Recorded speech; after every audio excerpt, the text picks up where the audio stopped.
Bonjour à tous et bienvenue au webinaire Automatiser votre data warehouse de façon agile. Je suis Régis Charignon, Technical Partner Manager chez Kirus et je serai accompagné de Jean Atienza, System Consultant chez Click sur la partie Click Data Intégration. Donc, au programme de ce webinaire, nous ferons une petite introduction sur le partenariat entre Click et Kirus, partenariat historique. Nous enchaînerons ensuite sur la présentation de Click Data Intégration qui sera réalisée par Jean Atienza, une démonstration assez complète. Et nous parlerons d'un cas d'usage d'un projet que nous avons mené chez Kirus pour vous expliquer comment on met en œuvre ce produit. Ensuite, il y aura une période de questions-réponses à la fin.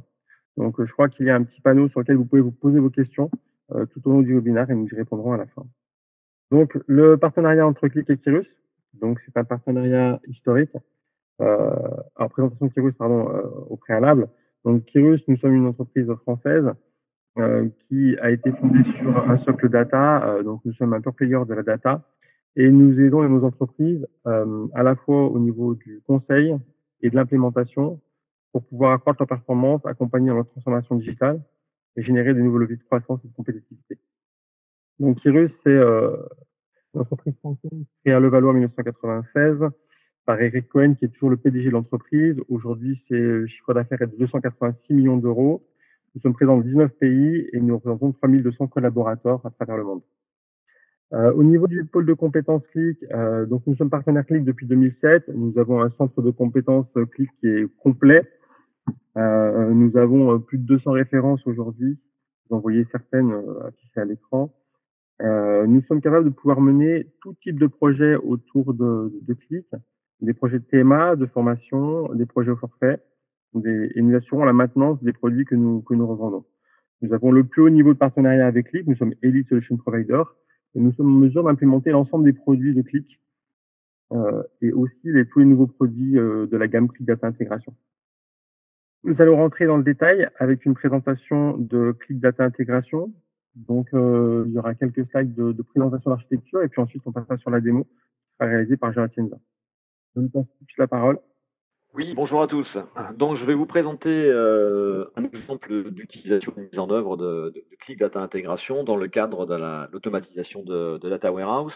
Donc, je vais d'abord le resituer dans son contexte général. Donc, sur la prochaine slide, on va voir donc l'architecture globale des outils de la suite Click Data Intégration. Alors, Click Data Intégration, c'est une plateforme évidemment de données, de streaming de données, qui va sur la partie gauche se connecter à toutes les sources de données de votre entreprise. Donc, nous avons une très longue liste de sources de données évidemment que nous supportons, auxquelles nous sommes évidemment capables de nous connecter, avec un certain nombre de points techniques très forts, qui sont le résultat d'un gros historique. Hein. Le Click Data Intégration, c'est le résultat du rachat de la société Atunity, qui est dans le domaine de la réplication de données depuis plus de 30 ans. Pas une technologie parfaitement éprouvée et parfaitement optimisée. Donc, on sait se connecter évidemment à tout type de sources de données, avec donc, je le disais, des points, des critères techniques très importants. Le premier point, c'est d'avoir ce qu'on appelle le footprint le plus faible, à savoir ne pas avoir à installer ou à modifier la source de données que l'on souhaite répliquer. Donc, pas besoin d'installer d'agents, pas besoin de créer des triggers ou des procédures ou que sais-je encore côté base de données. Donc, c'est une connexion tout à fait simple à établir. L'autre point important, c'est évidemment de ne pas perturber la source de données en amenant une surcharge de travail inutile. Là aussi, un énorme travail d'optimisation. Sur un plan technique, nous travaillons sur la technologie Change Data Capture. Donc, nous lisons essentiellement les logs techniques des sources de données auxquelles nous nous connectons et nous ne venons pas entrer en concurrence avec les process qui lisent des données. Pour faire simple, on ne lit pas les données, on lit les logs techniques. Donc, on a un impact en termes de performance sur les systèmes que l'on surveille et que l'on réplique qui est évidemment très faible. Donc, sur la plateforme elle-même, donc 3 grands outils. Nous allons aujourd'hui illustrer les 2 premiers. Donc, le premier qui s'appelle Replicate, qui est clairement un outil de réplication de données avec la technologie Change Data Capture. Donc là, le principe, il est de surveiller une source de données et de s'assurer que l'on a une cible de données qui est une réplication à l'identique des données que l'on surveille, encore une fois, avec un minimum de surcharge sur le système de source, tout ça évidemment dans un délai avec une latence qui soit proche du temps réel. Donc là, les cas d'usage sur la réplication seule, on va les trouver par exemple dans vos clients dans la banque. Hein. Vous avez tous des smartphones et vous savez tous vous connecter à votre compte bancaire pour consulter vos comptes. Bien entendu, vous n'êtes pas connecté à la base de données mainframe sur laquelle s'effectuent les traitements de la banque, mais sur une base répliquée. Donc, les données du mainframe IBM sont répliquées en quasi temps réel vers une base qui est dans le cloud à laquelle vous vous connectez à travers votre application mobile. Donc voilà un exemple de use case de la réplication seule. Au fil du temps, évidemment, on a accompagné nos clients plus loin dans l'utilisation des données, donc au-delà de la réplication purement technique, réplication qui bien souvent se fait dans le cadre d'un projet analytique. Nous allons les accompagner dans ces projets analytiques avec deux outils qui sont venus complémenter l'offre. Le premier qui s'appelle Compose pour Data Warehouse, qui est un outil de Data Warehouse Automation. Donc là, le concept, il est, s'il faut le simplifier en quelques mots, il est d'automatiser le design, la création et l'alimentation d'un data warehouse et des data marts qui sont associés en méthodologie agile, donc avec un minimum de développement et en générant évidemment un maximum de code en se basant sur les best practices. Nous allons étudier les best practices en termes de modélisation de data warehouse et de data mart et nous générons automatiquement tout le code nécessaire pour passer de vos données sources à un data mart. Évidemment, vous pouvez prendre la main à tous les étages et personnaliser le traitement, personnaliser les transformations. Donc, on va en avoir un aperçu dans la démonstration d'aujourd'hui. Le deuxième outil s'appelle Compose pour Data Lake. C'est le pendant Data Lake, on va dire, du Data Warehouse. Alors, dans le monde du Data Lake, en fait, on ne modélise pas un Data Warehouse. Il s'agit plutôt de répliquer des données vers un espace Data Lake. Ce qui, sur le plan technique, n'est pas très compliqué. C'est pas très compliqué de prendre des fichiers et de les envoyer sur un Data Lake. Le challenge, il est plutôt à l'autre bout de la chaîne. Comment m'assurer que mes utilisateurs, qu'ils soient consommateurs BI ou data scientists, puissent retrouver facilement leurs petits dans un système qui n'est jamais qu'un système de fichiers plats non modifiables. Le concept de mise à jour n'existe pas sur un data lake. On ne sait qu'envoyer des fichiers avec de nouvelles informations. Et ma foi, on reconstitue, on recoupe tout ça ensemble pour présenter une vision orientée utilisateur qui soit intuitive et facile d'utilisation. Alors, à l'autre bout de la chaîne, tout en haut à droite sur ce graphique, nous avons Data Catalog et Click Catalog. Même chose, acquisition récente d'une technologie de catalogage de données. Beaucoup de sources de données, plus les data warehouse, plus les data lake, tout ça, ça représente un volume de données évidemment d'entreprise qui est très important, dans lequel il est ma foi assez facile de se perdre. Il est surtout assez facile, si on n'a pas une vision globale, de créer des doublons et de refaire des choses qui existent déjà. Donc le catalogue nous donne un catalogue de toutes les données disponibles dans l'entreprise, signifiées, sécurisées bien entendu, avec toutes les informations sur le lineage, la transformation, ça vient d'où, ça va où, c'est transformé comment, qui s'en sert, etc. Et puis enfin, tout en bas à droite de ce graphique, les data lakes et les data warehouses que l'on crée sont tout à fait agnostiques en termes de structure. Donc dans l'absolu, on peut connecter n'importe quel outil BI ou outil de data science sur nos data warehouses ou data lakes. Évidemment, si vous travaillez avec Click, nous en serons que plus heureux. Nous sommes dans l'écosystème Click. Pour autant, il s'agit bien de structures agnostiques qui sont donc accessibles par n'importe quel outil BI ou data analysis. Alors, je vais, si tu le veux bien, ça, reprendre la main en termes de présentation. Ok, on est bon, vous voyez bien mon écran? On voit bien ton écran, oui. Ok, parfait. Alors, là, je vais vous présenter donc les grandes lignes, mais surtout le scénario de la démonstration que nous allons faire ensemble, enfin, que je vais surtout faire et que vous allez suivre.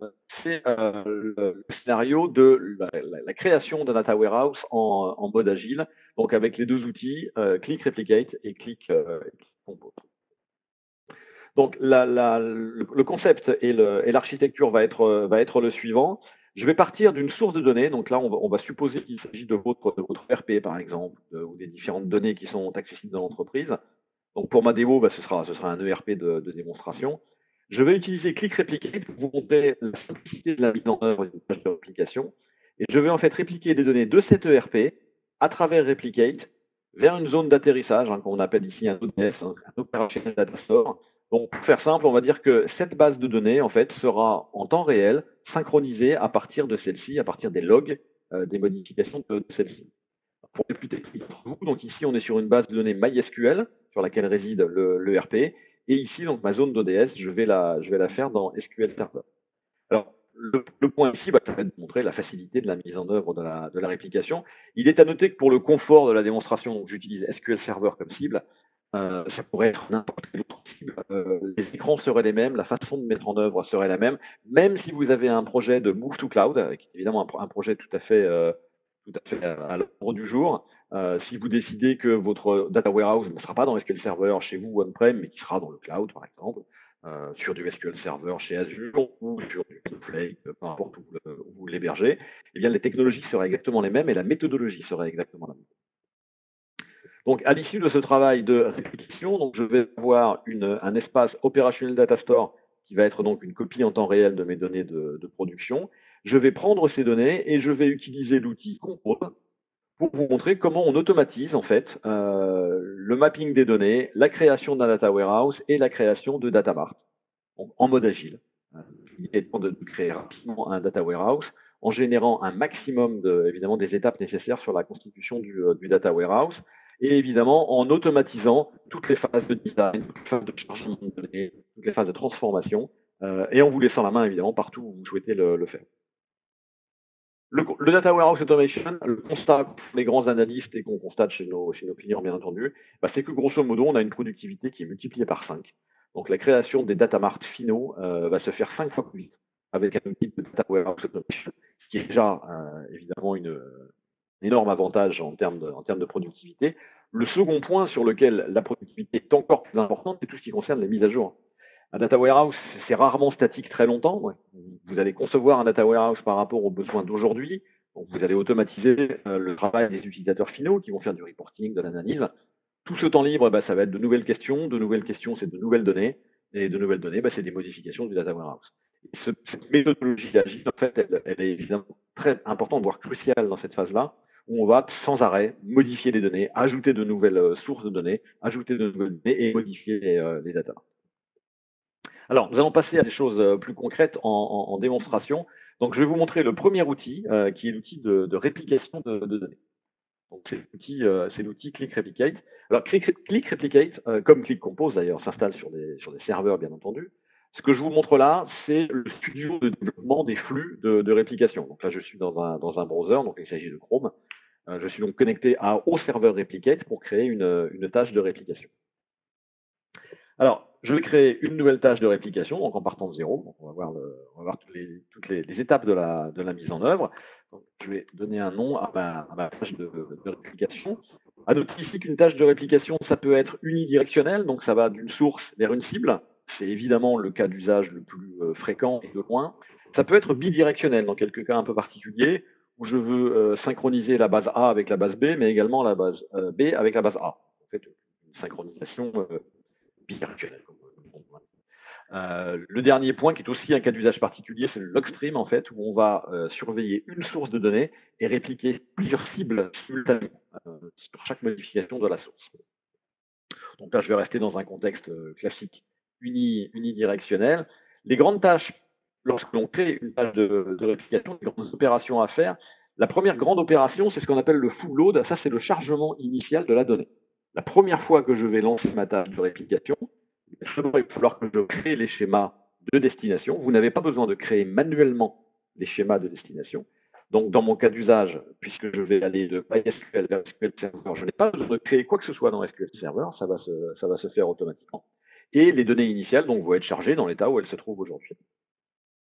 Au fil du temps, les données de l'ERP, évidemment, vont évoluer, elles vont être modifiées. Et à chaque modification de ces données, on a en gros deux possibilités. Alors, ils ne sont pas exclusives, mais on peut faire l'une et l'autre. La première, c'est de modifier les tables que j'ai créées dans la phase initiale, dans le chargement initial.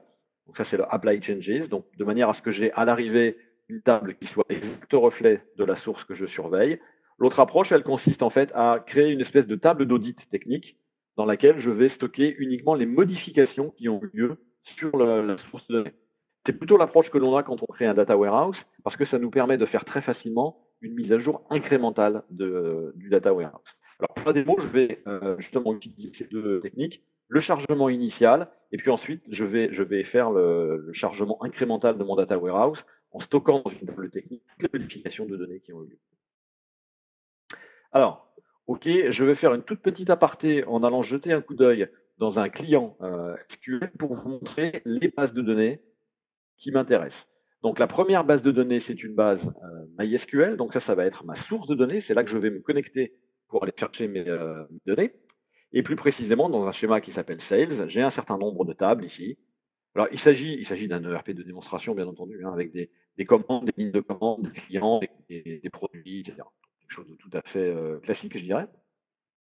Et puis l'espace où je vais répliquer mes données, c'est une base SQL Server dans laquelle j'ai ici un schéma qui s'appelle Sales avec des tables. Et puis ici, si je fais un refresh, donc pour l'instant, je n'ai aucune table.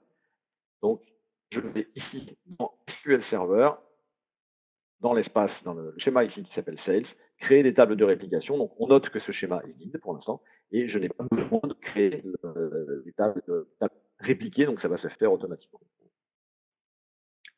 Alors, je retourne dans Replicate. Je vais lui indiquer que ma source de données, c'est MySQL. Je vais lui indiquer que ma cible, c'est SQL Server. Donc là, la réplication, c'est une source, une cible. Il me reste à choisir les tables que je souhaite répliquer entre ces deux bases de données. Alors, deux approches possibles ici. Je vais choisir le schéma source. Ce que je vais faire pour ma démonstration, ça va consister à choisir manuellement les tables qui m'intéressent. Donc, je sais que ces tables-là ont un intérêt dans la création de mon data warehouse. J'ai choisi une table. Je vais donc positionner dans ma tâche de réplication. L'autre approche consisterait à être beaucoup plus générique, en lui disant simplement je vais prendre toutes les tables qui répondent à tel critère de dommage, ou je vais prendre toutes les tables tout court d'ailleurs. La différence entre les deux méthodologies, c'est que si vous créez une nouvelle table dans votre schéma source, et si vous avez choisi la méthode générique, elle va se créer toute seule dans la cible, et elle va se resynchroniser toute seule, et elle va s'ajouter à la tâche de réplication. Il est à noter que sur les tables ici que je choisis de répliquer, si vous en changez la structure, si vous ajoutez une nouvelle colonne, par exemple dans le schéma source, eh bien automatiquement, il sera créé dans le schéma cible et les données seront automatiquement synchronisées. Donc j'ai une source, j'ai une cible, j'ai choisi des tables. De ma foi, je peux maintenant exécuter ma tâche. Donc vous voyez que la mise en œuvre de l'application, ça n'est entre guillemets d'un point de vue technique. Donc là, les données, elles ont été répliquées. Je vais retourner faire un petit tour dans le client SQL Server. Je vais activer le schéma qui est ici. Et donc là, on va noter que les tables ont été créées automatiquement, en se basant évidemment sur la structure du système source. Et les données, elles ont été transférées. Donc en fait, les données se trouvent bien maintenant dans la base répliquée SQL Server. Ces tables ici techniques avec un nom en CT, ce sont les fameuses tables qui vont contenir en fait des modifications futures du système source. J'y reviendrai à la fin de la démonstration en faisant des modifications dans l'ERP pour voir comment on gère le chargement différentiel des données dans le data warehouse. Donc voilà pour la tâche de réplication. Vous voyez que c'est quelque chose qui est extrêmement simple, c'est efficace, c'est facile à mettre en œuvre. Le point surtout, c'est que c'est encore une fois une technologie qui a une trentaine d'années, c'est extrêmement robuste. Ce que j'entends par là, c'est que vous avez votre système source, votre système cible et votre serveur de réplication au milieu. Un jour ou l'autre, vous aurez des incidents sur ces machines, vous aurez des réseaux qui vont se couper, vous aurez ce genre de choses. Eh bien, sachez que la reprise est totalement automatique. Si vous perdez le réseau entre les différentes bases de données, évidemment, la réplication va s'arrêter puisqu'il n'y a plus de dialogue. Quand vous rétablirez votre réseau, il y aura une resynchronisation automatique. Replicate sait exactement où il en est dans l'avancement de sa mise à jour, et il resynchronisera toute seule les bases de données pour vous remettre à niveau et donc en équivalence avec source égale cible.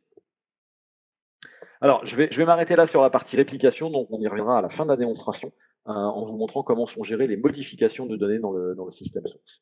Donc, je reviens au schéma global de la démonstration. Donc là, nous venons de voir cette partie-là, un ERP qui est répliqué vers un ODS, Operational Data Store, en utilisant Replicate. J'ai maintenant une réplication en temps réel des données de mon ERP vers un ODS qui se trouve dans SQL Server. Cet ODS, je vais l'utiliser comme source de données maintenant pour modéliser un data warehouse puis un data mart en méthodologie agile, grâce à l'outil Compose pour Data Warehouse.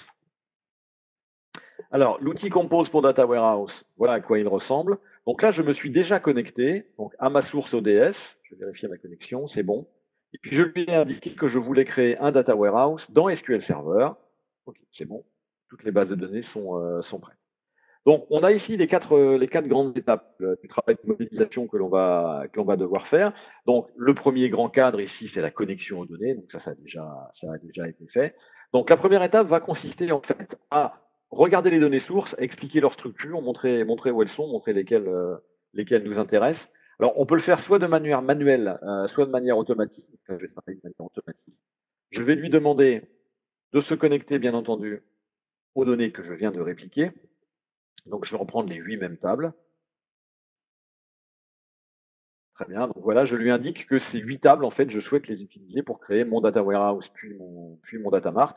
Donc là, je suis en mode automatique. Il va en fait analyser les clés primaires et les clés étrangères pour en déduire tout simplement les jointures et les schémas de jointure qui existent entre les différentes tables. Donc voilà ce qu'il me propose. Encore une fois, je suis sur un système de démo commercial hein, avec ici des commandes, des lignes de commande. Les lignes de commande portent sur des produits. Les produits ont des fournisseurs et puis des catégories. Et puis les commandes elles-mêmes sont créées par des employés pour des clients, etc. Un schéma tout à fait classique. Donc en se basant sur les clés existantes sur les tables, donc, on propose ce schéma de jointure. Si ce schéma ne vous convient pas, bah, il suffit de prendre une table, de la glisser sur une autre, de redéfinir que la jointure doit se faire à travers une autre colonne. Bon, à ce niveau, il s'agit essentiellement de décrire dans les données sources quelles sont les jointures existantes entre les tables. Donc là, ça a été fait. Parfait. Les bases de données, les data warehouse, pardon, ont en général une dimension de temps. Donc la génération des dimensions de temps est une première tâche automatique dans Compose. Donc là, je vais lui demander de me créer toutes les tables nécessaires pour créer, in fine, des dimensions de temps. Donc là, les tables, elles sont créées automatiquement. Ça, c'est parfait. Donc à l'arrivée, eh bien, ma foi, il me montre toutes les tables qu'il va utiliser. On voit ici en fait les tables de dimension de temps hein, qui ont été générées automatiquement générées et alimentées donc par le produit. Donc, si on prend client par exemple, ben, voilà toutes les données en fait qu'il va me prendre, qu'il me propose de mettre dans le data warehouse puis dans le data mart. Alors à ce niveau, je ne vais pas passer beaucoup de temps dans des je vais pas passer beaucoup de temps sur tout ce qui est chronomage, réorganisation, etc. Donc on va prendre des tables brutes de fonderie si je puis dire. Donc ça c'est la source de données. Donc ça c'est par exemple le client qui finira dans mon data warehouse. Mon data warehouse en fait va être en typologie Data Vault. Data Vault en fait c'est une excellente typologie qui est surtout une typologie qui se prête bien à la méthodologie agile en ceci qu'elle supporte facilement les modifications. Quand vous voulez modifier la structure d'un data vault, c'est plus simple que sur des modèles en file formel. C'est le premier point. Le deuxième point, c'est que c'est une excellente typologie pour gérer l'historique des données, ce qu'on appelle les dimensions à évolution lente. Je prends l'exemple ici d'un client. Un client, ça a évidemment un numéro client applicatif, hein, qui est le Customer ID ici. Et puis ensuite, il a des attributs, ce client. Donc, il a le nom du contact, par exemple, et puis il a une adresse, un prix, une région. Sinon, on suppose que mon client un jour déménage. C'est-à-dire qu'il était dans une région et il passe dans une autre région.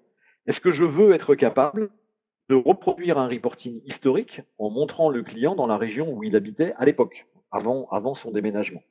Par défaut, Compose suppose par le principe que oui, vous voulez garder toutes les valeurs historiques. Et donc, en Data Vault, on va historiser toutes les données historiques, donc le slowly changing dimension.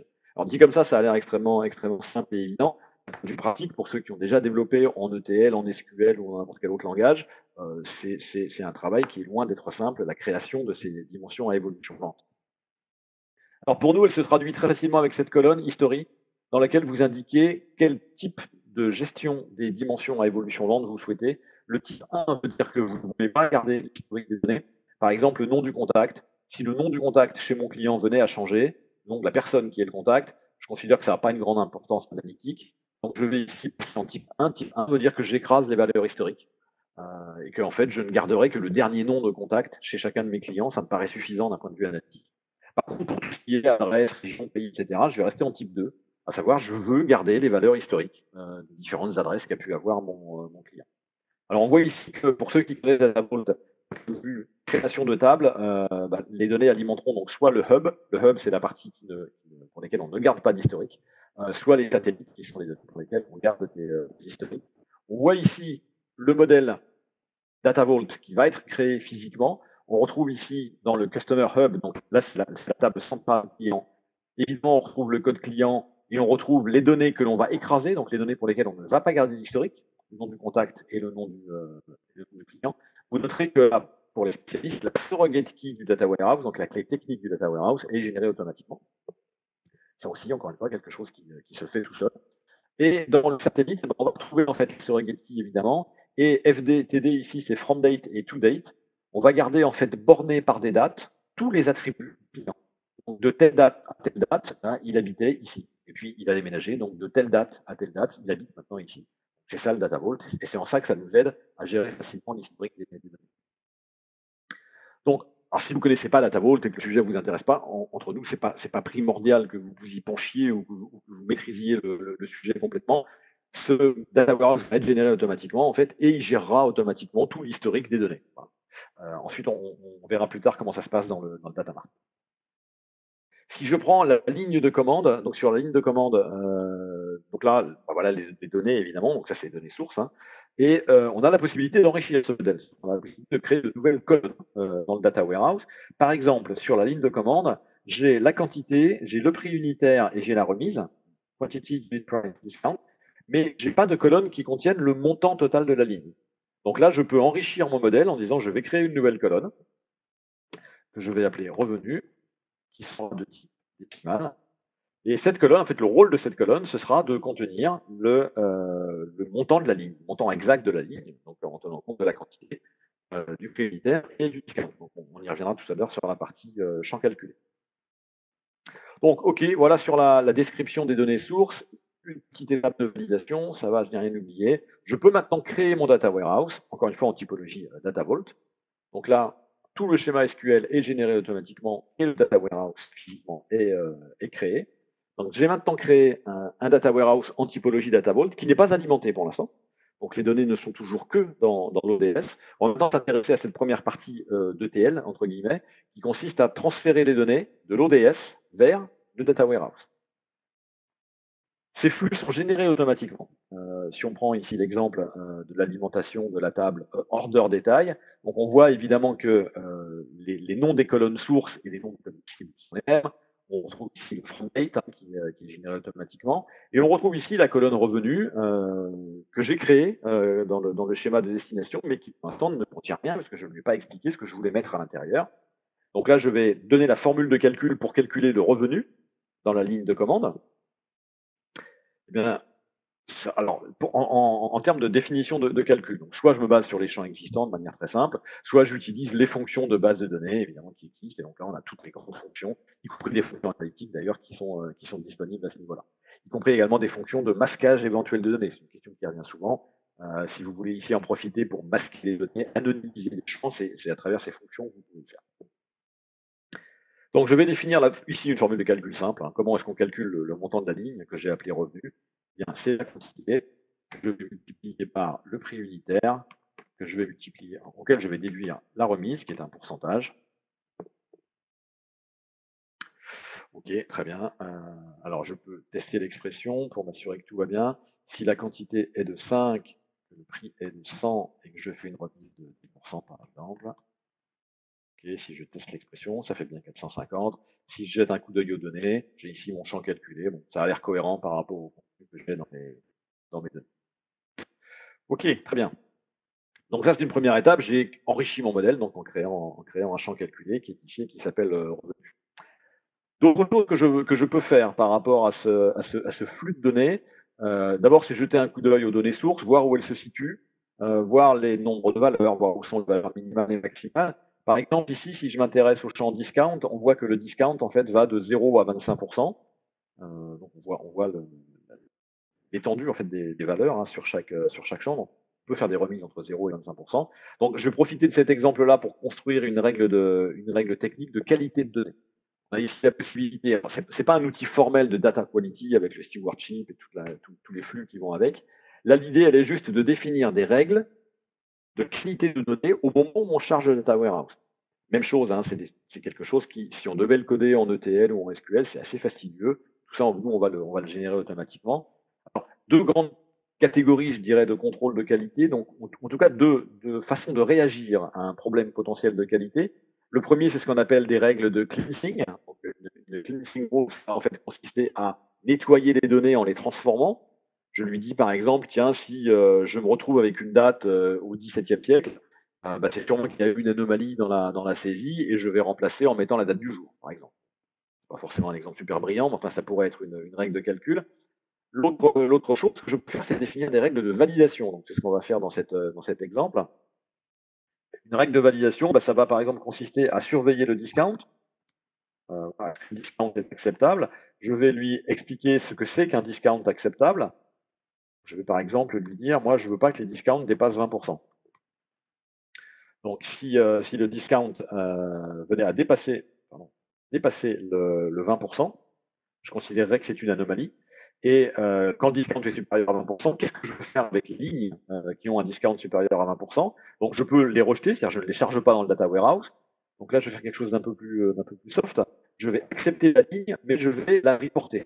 Alors ça veut dire quoi? Ça veut dire que je vais créer automatiquement une table d'anomalies qui contiendra la liste de lignes de commande pour lesquelles le discount est supérieur à 20%. Et donc je peux comme ça cumuler toutes les règles de validation que je veux. Ça me crée automatiquement des règles, des tables d'anomalies sur lesquelles je peux créer des rapports d'anomalies.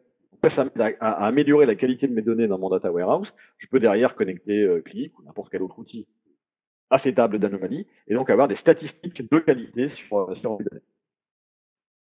Ok, donc là j'ai défini une règle de qualité. Bon, je vais m'arrêter là. Donc pour chaque table que je vais alimenter dans le data warehouse, on a des scripts qui ont été générés. Ces scripts, donc vous pouvez, ici on va les générer techniquement. Donc là je génère le code SQL. On peut jeter un coup d'œil à ce code. Là il m'a généré 1044 instructions au total. Alors ça inclut tout, hein, la génération des surrogate keys, la gestion des ce qu'on appelle des dimensions à arrivée tardive. C'est-à-dire que si vous chargez la table de fait avant la table de dimension, on va générer en fait des dimensions bidons entre guillemets de manière à ce qu'il n'y ait que des jointures fermées entre les faits et les dimensions. On va générer les slowly changing dimensions. Bref, on va gérer tous les cas techniques nécessaires à l'alimentation d'un data warehouse, y compris les gestions d'erreurs éventuelles. Hein. Donc si je reviens ici voir la façon dont il va gérer ma règle de qualité sur les données.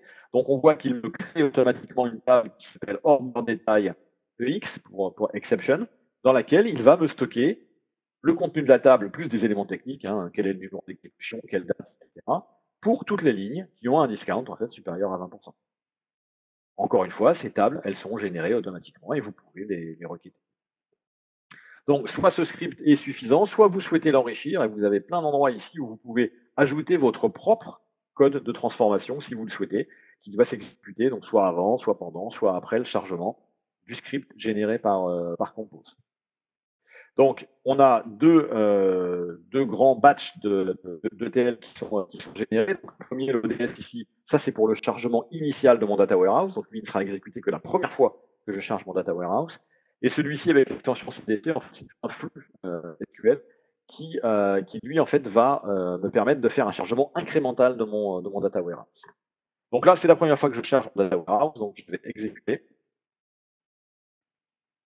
Donc là, j'alimente mon data warehouse. Les 1044 instructions SQL. Ok, donc là, l'exécution, c'est terminé. J'ai maintenant mon data warehouse qui est alimenté. Donc, je suis maintenant dans cette étape-là, donc la deuxième étape. Je suis parti de mes sources de données, j'ai modélisé, j'ai créé mon data warehouse en Data Vault. Je vais maintenant passer à la dernière étape qui va consister à créer mon data mart, mes data mart, bien entendu. Alors, au fait, tant qu'on parle du pluriel, un retour en arrière, très très loin en arrière. Ici, je suis sur une démonstration mono-source de données. Hein. Je vous montre un data warehouse avec une seule source. On est évidemment ici multi-source. Hein, et on peut évidemment créer des data warehouse avec plusieurs sources de données en entrée totalement hétérogènes. Hein, ce qui se passe dans la vraie vie, évidemment. Donc ici, je vais créer un data mart. Donc cette fois-ci, on va utiliser une typologie modèle en étoile. C'est vraiment du pur kimball avec une table de faits et des tables de dimensions dénormalisées autour. Alors allons-y, je vais créer mon premier modèle en étoile. Je vais l'appeler Sales. Je vais utiliser l'assistant pour ça. Très bien. Donc, mon modèle Sales, en fait, je vais d'abord m'intéresser à la table de faits. Donc, je peux soit créer une table de faits qui est dite transactionnelle. Transactionnelle veut dire qu'en fait, elle aura la même granularité, le même nombre de lignes finalement que dans votre table de transaction. Si vous avez 1 million de lignes de facture, vous aurez 1 million de lignes dans la table de faits. Vous pouvez également, pour des raisons d'optimisation ou parce que c'est suffisant en termes d'analyse, créer ce qu'on appelle une table de faits agrégée. Là, par exemple, vous pourriez lui dire, je ne veux qu'une ligne par client et par mois, par exemple. C'est pas forcément très judicieux comme exemple, mais ici, vous indiquez en fait les critères d'agrégation de manière à créer des tables de faits agrégées qui ont donc moins de lignes dans la source, évidemment pour des raisons de performance. La troisième typologie, c'est ce qu'on appelle le state oriented. Ça permet de générer des situations à date dans le temps. Typiquement, c'est ce qu'on trouve sur des systèmes RH. À la fin de chaque mois, je veux un enregistrement par employé, qu'il y ait eu des modifications ou pas en cours de mois. Au niveau de mon stock, je veux une table de faits qui contienne un enregistrement par produit à la fin de chaque mois, qu'il y ait eu ou pas des mouvements de stock sur le produit en question. Donc là, je suis sur un système commercial, donc transactionnel, ça suffit largement. Donc je vais ici lui indiquer quelles sont les tables qui vont alimenter ma table de faits. Donc il s'agira des en-tête et lignes de commande, ça c'est ce qui va alimenter ma table de faits. Il me propose ici un modèle en étoile. On peut noter au passage que à ce niveau, il a dénormalisé les tables. Donc, je m'explique, la table produit par exemple ici, plutôt là on ne parle pas d'une table produit, on parle de la dimension produit. Donc, au milieu, j'ai ma table de faits, ici j'ai la dimension produit. Et en fait, ma dimension produit, c'est le résultat de la dénormalisation des tables produits, catégories et fournisseurs. Ça, même chose, il le fait de manière automatique. Donc là, dans mon modèle en étoile, je veux au cœur une table de faits avec les lignes de commande, et puis je veux une dimension produit, une dimension client, une dimension employé. Là, il me propose une dimension sur l'expéditeur, le transporteur, on va dire que j'en ai pas besoin, par exemple, je vais la retirer. Par contre, je vais ici lui indiquer que j'aimerais avoir une dimension de temps sur la date de commande et date d'expédition. On va considérer qu'ici, on est sur un modèle qui me convient bien pour un premier data mart. Enfin, le dernier point, on a parlé des dimensions à évolution lente. Je vais lui indiquer que la date de référence pour l'historique des modifications, c'est la date de la commande. OK, donc là, il est prêt. Ça, c'est le modèle en étoile qu'il me propose de créer. Bien entendu, là, je suis sur la création initiale, hein, donc je crée une première fois les dimensions. Si vous créez d'autres data marts, puisqu'on peut créer plusieurs data marts sur un même data warehouse, on réutilise évidemment les mêmes dimensions. Hein. Les dimensions sont communes et réutilisables. Donc, il me propose ici de créer ce schéma. Allons-y. Je vais créer les tables qui vont contenir mon data warehouse. Et puis, je vais générer des scripts SQL qui vont alimenter donc, mon modèle en étoile à partir de mon data warehouse. Même chose ici, au-delà du script SQL qui a été généré, et donc ici j'ai 197 instructions, hein, visualisées évidemment en détail, vous avez la possibilité d'ajouter votre propre script pour personnaliser les traitements si vous le souhaitez à ce niveau-là. Ok, ben, tout est prêt, je vais maintenant pouvoir lancer. Donc là, je vais alimenter mon data mart.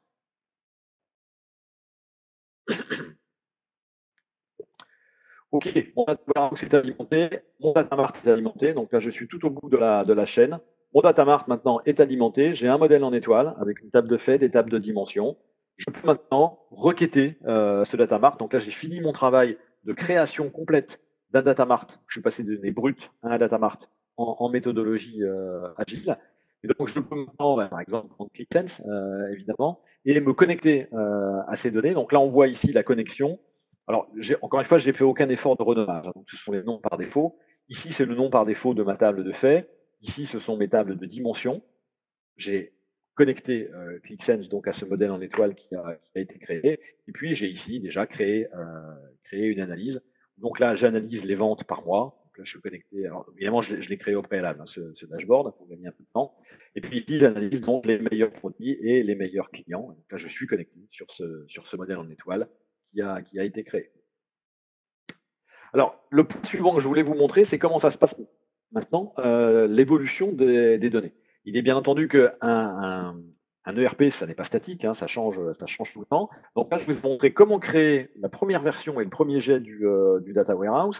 Maintenant, ce que je souhaite vous montrer, c'est comment est-ce qu'on va faire un changement incrémental dans le data warehouse. C'est-à-dire que, alors, peu importe la fréquence que vous lui donnez, hein, que vous décidiez de le charger une fois par jour ou une fois par heure, ça c'est vraiment votre choix en termes de gestion. Donc là, on va se mettre dans une situation où je vais modifier les données de l'ERP et voir comment ça se passe en termes de modification de données dans mon data mart. Alors, je vais me connecter à mon ERP de démonstration.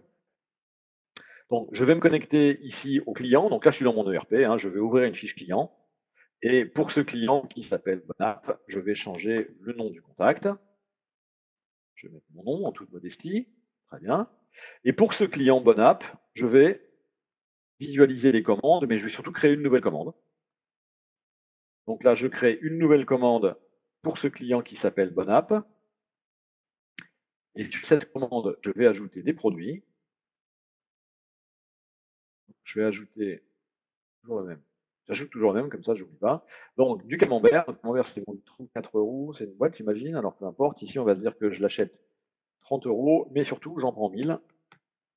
C'est juste pour que ça se voit bien dans le ClickSense, hein, qu'on peut bien la donnée. Là, j'achète 30 euros de camembert. J'achète des mètres camembert. OK. Donc là, j'ai modifié une fiche client et j'ai créé une nouvelle commande. Alors, qu'est-ce qui s'est passé Si je reviens ici à ma slide, avec l'architecture globale. Donc là, j'ai modifié des données dans mon ERP. Je vous rappelle que Replicate est toujours en fonction. Donc, il m'a répliqué automatiquement les données, les modifications de données vers mon ODS. Alors, on va vérifier ce point-là. Si je viens ici dans Replicate, on voit que dans Replicate, ici on était sur une page vierge, mais on voit qu'ici, il a détecté qu'il y a eu sur la table client, la table customer, il y a eu une mise à jour. Et il a également identifié qu'il y a eu des insertions dans les tables commande et ligne de commande. Donc les modifications que j'ai implémentées dans mon ERP ont bien été visualisées par l'outil de réplication. Et si je retourne dans mon client SQL, si vous vous souvenez des tables qu'on citait, on voit si je vais sur employé par exemple ici, pardon, c'est l'employé que j'ai modifié, c'est le client. Voilà. Donc ici, c'est les fameuses tables techniques dont je vous ai parlé qui ne gardent que des modifications de données. Donc là, j'ai modifié une fiche client. Eh bien, on voit que par défaut, en fait, alors tout ça c'est évidemment horodaté, hein, et il me conserve ce qu'on appelle la before image et l'update. Donc il me conserve dans une table technique les données avant modification, donc le nom du contact qui était le nom du client, et puis l'update avec le nouveau nom de contact ici qui est Jean Atienza. Donc, ces tables techniques, pour moi, elles présentent un énorme intérêt dans le cadre d'un projet Data Warehouse, c'est qu'elles ne contiennent que les modifications qui ont eu lieu sur les données ou les insertions de nouvelles données. Si je vais jeter un coup d'œil dans Orders, on voit qu'ici, il y a eu la création, donc l'insert d'une nouvelle commande. Eh bien, c'est en se basant uniquement sur ces tables techniques que je suis capable maintenant de faire une actualisation incrémentale optimisée de mon Data Warehouse en ne relisant pas l'intégralité des données. Donc, je ne vais pas relire toute la source de données pour charger mon Data Warehouse. Je ne vais lire que ces données techniques. Je sais exactement ce qui a été modifié, donc je suis capable de faire une modification rapide et minimale de mon Data Warehouse et des data marts. Alors, pour faire ça, je vais, si j'étais dans un vrai système en production, donc je créerais ce qu'on appelle un workflow de mise à jour. Donc là, c'est une tâche de mise à jour. Et la mise à jour de mon Data Warehouse, en fait, elle se ferait en deux temps. J'exécuterai d'abord des flux ETL CDC, donc qui ne traitent que les données qui ont été modifiées. Et puis ensuite, j'actualiserai mon modèle en étoile qui s'appelle Sales. Dans la vraie vie, on a des flux qui sont évidemment plus petits que ça. Là, on est sur un flux très simple. Je vais actualiser mon Data Warehouse en différentiel, donc vraiment avec le minimum de traitement de données. Puis, je vais mettre à jour mon modèle en étoile qui est Sales. Donc, je vais sauvegarder cette tâche, c'est parfait. Je vais l'exécuter. Donc là, alors, ça, je le fais manuellement. Hein. Dans la réalité, évidemment, il y a un scheduler, donc vous pouvez planifier ces tâches. Vous pouvez également, si vous le souhaitez, les déclencher de manière externe avec une ligne de commande ou avec une API, si vous avez un ordonnanceur, par exemple, ou un robot, ce genre de choses pour exécuter les tâches. Donc, mise à jour du Data Warehouse est terminée. Évidemment, c'est très rapide, donc on ne fait que de l'incrémental. Voilà. Mon Data Warehouse est maintenant actualisé. Si je retourne dans ClickSense et que j'actualise les données ClickSense, on voit que j'ai une nouvelle donnée qui vient d'arriver, donc qui est une vente qui a eu lieu en juillet 2020. Ici, je la sélectionne, donc c'est bien du camembert pour le client Bonapp, et c'est bien pour une valeur de 30 000. Donc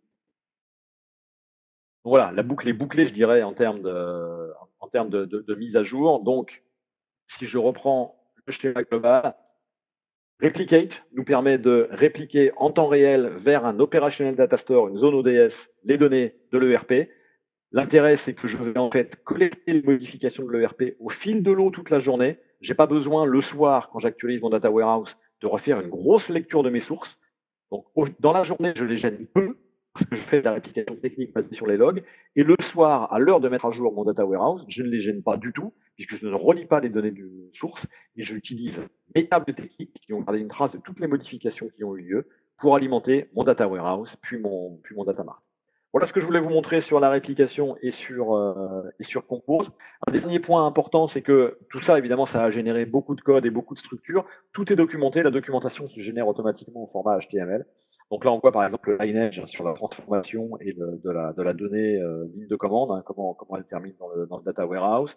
On a des éléments plus techniques, évidemment, sur les structures de table, sur les règles de transformation, de calcul qu'on met en œuvre, etc.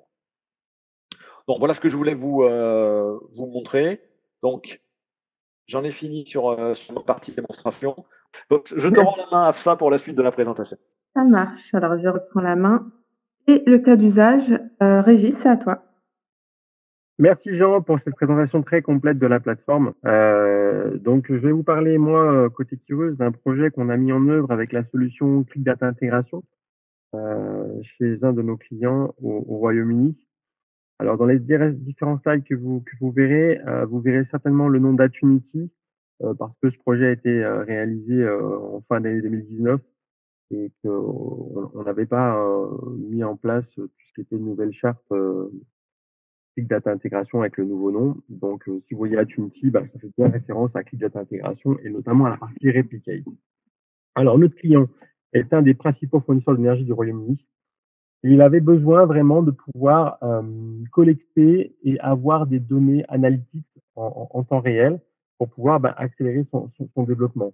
L'idée, c'est de pouvoir vraiment avoir une vision de ses clients et des offres de services qui ont été vendues à ses clients et à quel moment pour que, en termes de prospection, il n'y ait pas de loupé et qu'on ne propose pas des services ou des produits qui ont déjà été proposés, voire déjà souscrits par le client. Donc la conséquence de tout ça, c'est qu'il fallait réfléchir à une nouvelle stratégie d'ingestion et d'intégration de la donnée pour avoir ce temps réel sur des données opérationnelles. La finalité étant, comme je vous l'ai dit, d'avoir une plateforme data plutôt orientée analytics qui va être axée sur les clients et le portefeuille de produits et de services. Vous voyez l'architecture, le diagramme logique qui avait été imaginé en amont pour pouvoir justement alimenter ces targets data warehouse on the cloud qui au final a été Snowflake mais a aussi été Azure Data Lake Storage Gen 2. Donc voilà un petit peu ce que voulait faire le client et donc il nous a soumis à travers une aide au choix de lui trouver la meilleure solution qui répondrait le mieux à ce cas d'usage-là. Et donc, après différents tests sur différentes solutions, notre choix s'est porté sur la solution Atunity Click Data Intégration pour sa performance et notamment ce que disent les gens et ce qui est super important, c'est cette resynchronisation automatique en cas de coupure qui est essentielle quand on veut pouvoir alimenter des bases de données de type Data Warehouse, Data Lake dans le cloud. On n'est jamais à l'abri d'une coupure. Et là, on a une reprise qui est vraiment parfaite et qui reprend le flux d'alimentation. Vous voyez l'architecture finale, en fait, quelque part, au client, avec cette alimentation vers Snowflake pour créer, en fait, cet ODS qui va alimenter ce schéma en étoile. Et puis, ce data lake sur Azure Data Lake Storage qui nous permet en fait de créer une persistance de données pour la réplication et qui a aussi d'autres intérêts pour d'autres usages qui ne sont pas plutôt côté analytique. Donc voilà un peu l'architecture que nous avons mise en place. Vous avez un peu l'architecture technique du client. Alors des produits qui étaient déjà existants, notamment sur la partie Informatica, la partie ETL avec Informatica Cloud, pour tout ce qui va être changement, transformation et organisation de la donnée. Les cibles étant Microsoft Azure et Snowflake, je vous l'ai dit. Et puis sur la partie, je dirais plutôt utilisateur, Alteryx pour la data préparation et la data science, et ClickSense pour toute la partie analytique. Et donc ce paysage technique et dans ce paysage technique, Click Data Intégration est venu s'intégrer complètement et parfaitement sans bouleverser le système existant, hein, la base de données Oracle. Et on a l'architecture proposée en amont. Alors, il y a des choses qui sont importantes à prévoir, bien entendu, dans ce cas d'usage, même si, quand on veut pouvoir, faire de la réplication à partir de la base de données, notamment Oracle, il faut activer, tout ce qui va être journalisation des archives, et puis, quelques journalisations supplémentaires pour les tables qu'on va vouloir nous, récupérer et charger directement dans notre site. L'architecture mise en place a permis de définir une nouvelle stratégie de gestion de la donnée et de pouvoir accélérer justement tout ce qui va être mis en place de cas d'usage analytics, parce que justement on a des données qui sont présentes beaucoup plus rapidement et permettent de pouvoir accélérer tous ces projets autour de l'analytics. La mise en place de la plateforme de données a été construite autour d'Azure et de Snowflake. Et puis, on a défini des stratégies de la gestion et l'intégration de données avec Informatica. Dans le cadre du projet, le client n'a pas souhaité qu'on utilise Compose, bien qu'on ait démontré la valeur que ça pouvait apporter, parce qu'il souhaitait plutôt capitaliser sur ses compétences Informatica pour tout ce qui était modélisation, création d'entrepôts de données, création de data mart, après stockage des informations en temps réel dans l'ODS Snowflake. Donc tout cela a permis la mise en place d'une plateforme et la livraison de tous les cas analytics pour les 3 pays concernés, en créant une vue à 360 degrés sur l'ensemble des clients et sur l'ensemble des portefeuilles de produits et de services. Sur le slide suivant, vous comprendrez les apports qui ont été importants pour les équipes opérationnelles. Cette vision 360 degrés, donc des clients, des produits et des services, a permis au métier justement de pouvoir accélérer sur la compréhension des clients, sur le comportement, tout ça en utilisant du machine learning avec Alteryx, de la data science. Donc ça a permis de pouvoir avoir cette prédiction très rapide parce que les données étaient présentes instantanément. Ça a généré aussi une réduction de la perte de clients et le développement de ventes croisées, parce que bien entendu, quand on connaît mieux ses clients et qu'on a les données plus rapidement, en termes de prospection, de téléprospection, on sait proposer exactement les bons produits, les bons services. Il n'y a pas de doublons, il n'y a pas de redites, et puis ça nous permet justement de pouvoir avoir un ciblage beaucoup plus important.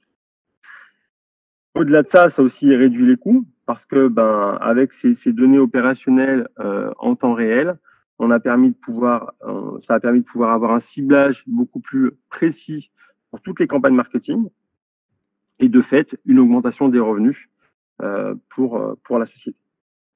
Donc c'était un projet essentiel pour justement générer des revenus supplémentaires, de la marge et aussi améliorer la qualité pour les clients, pour proposer des bons services au bon moment en fonction de leur consommation.